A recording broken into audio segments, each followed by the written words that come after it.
Los fenómenos de transporte hacen referencia a tres contenidos íntimamente relacionados: transferencia de momento, transferencia de calor y transferencia de masa. No solo por sus características matemáticas, sino porque frecuentemente se pueden presentar de forma Transferencia de simultánea. momento lineal. Se refiere a la que se presenta en los materiales en movimiento, como en operaciones unitarias de flujo de fluidos, sedimentación y mezclado. Es debida a la diferencia de velocidades entre diferentes capas de fluido. Su estudio se basa en la ley física que establece que un cuerpo en movimiento,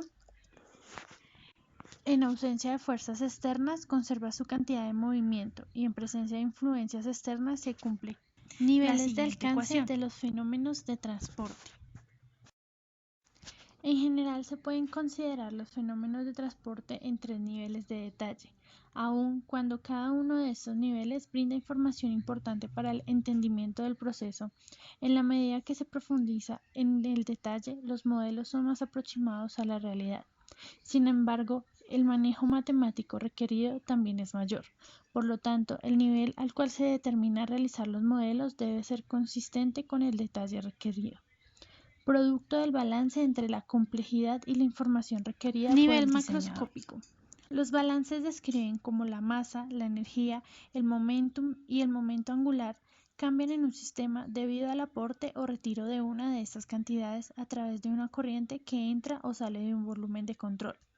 A este nivel no se intenta comprender los detalles del sistema, de manera tal que esta escala es apropiada para el diseño de equipos de proceso. Esta escala puede ir de centímetros a metros.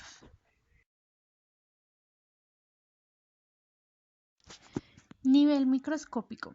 En este caso, los balances se centran en regiones pequeñas dentro del equipo del proceso, con el objetivo de obtener perfiles de velocidad, concentración, temperatura o presión.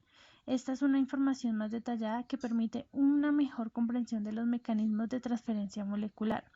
Esta escala puede ir de micras a centímetros.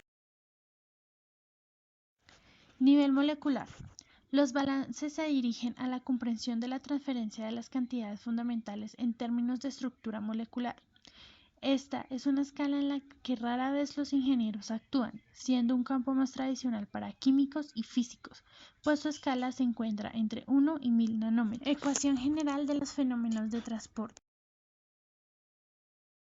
Los fenómenos de transporte se manifiestan producto de la diferencia de masa, energía térmica o momento lineal entre zonas adyacentes que se encuentran en contacto, ocurriendo un transporte neto de esa propiedad. En general, los gases, producto de su libertad de movimiento, la velocidad de transporte es relativamente alta, mientras que en los líquidos y los sólidos la transferencia se manifiesta con velocidades ostensiblemente menores.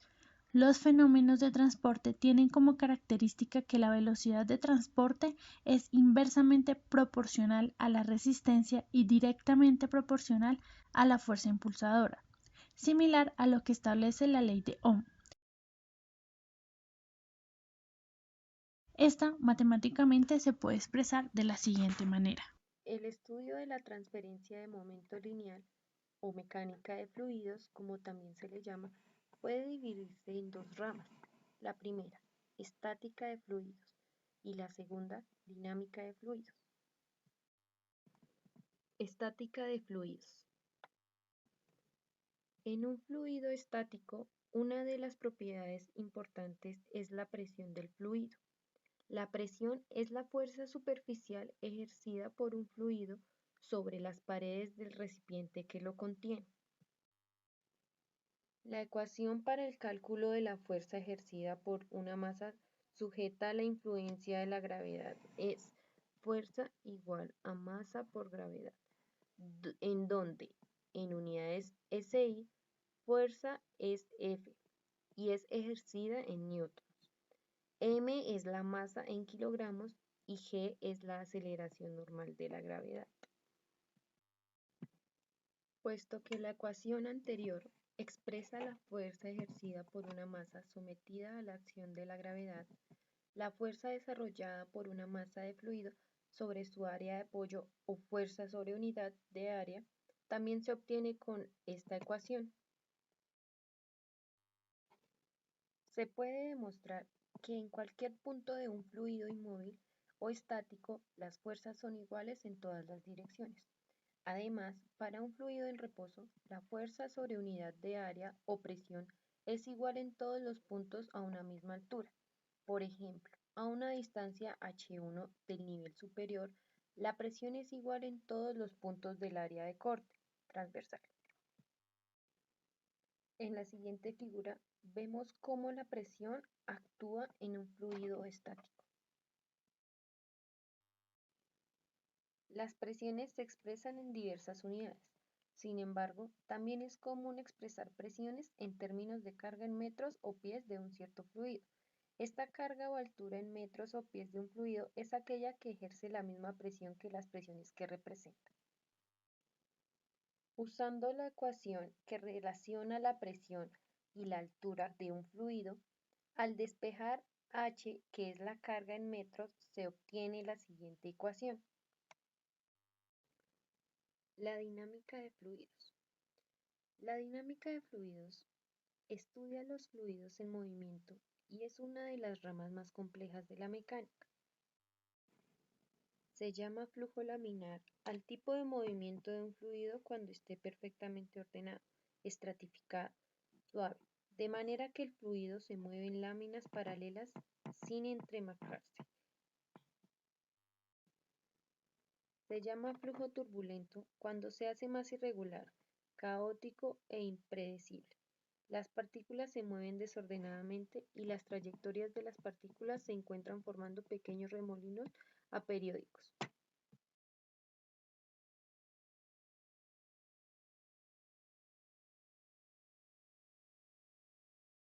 Cuando en un sistema termodinámico multicomponente hay un gradiente de concentraciones, se origina un flujo irreversible de materia, desde las altas hasta las bajas concentraciones. A esto se le denomina difusión. En la figura se muestra esquemáticamente el proceso de difusión molecular.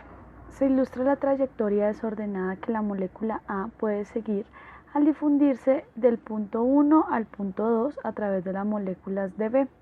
Si hay un número mayor de moléculas de A cerca al punto B con respecto al punto 2, entonces se difunden de manera desordenada. Para citar un ejemplo, tenemos un terrón de azúcar en un vaso con agua. Las moléculas de sacarosa se difunden por todo el agua. Allí evidenciamos el fenómeno de difusión de la distribución espacial de las moléculas, que no necesariamente debe ser homogénea, pero debe existir una diferencia entre el gradiente de concentración y los puntos del medio. Debido a la agitación térmica, las moléculas de los fluidos poseen un movimiento irregular con la multitud de colisiones entre ellas, que favorece que el soluto se mueva de las zonas de mayor a la menor concentración. Fick postuló una relación empírica para el flujo molar, definiendo el componente A de difusión en un sistema isotérmico e isobárico. La ley de Fick nos dice que el flujo difusivo que atraviesa una superficie es directamente proporcional al gradiente de concentración. El coeficiente de la proporcionalidad se llama coeficiente de difusión. Para citar un ejemplo, cuando abrimos un frasco de perfume o de cualquier otro líquido volátil, podemos olerlo rápidamente en un recinto cerrado. Decimos entonces que las moléculas del líquido, después de evaporarse, se difunden por el aire, distribuyéndose más rápido en el espacio. Supongamos que su concentración varía con la posición a lo largo del eje X. Llamemos a J la densidad de la corriente de las partículas, es decir, el número efectivo de las partículas que atraviesan en la unidad de tiempo un área perpendicular a la dirección en la que se encuentra el lugar de la difusión. Entonces, allí la ley de Fick afirma que la densidad de la corriente de las partículas es proporcional al gradiente de concentración.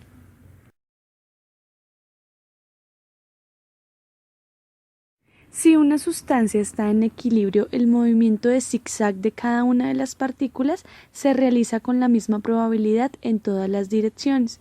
Cuando perturbamos el equilibrio, el movimiento de difusión se hace más probable en una dirección que en otra.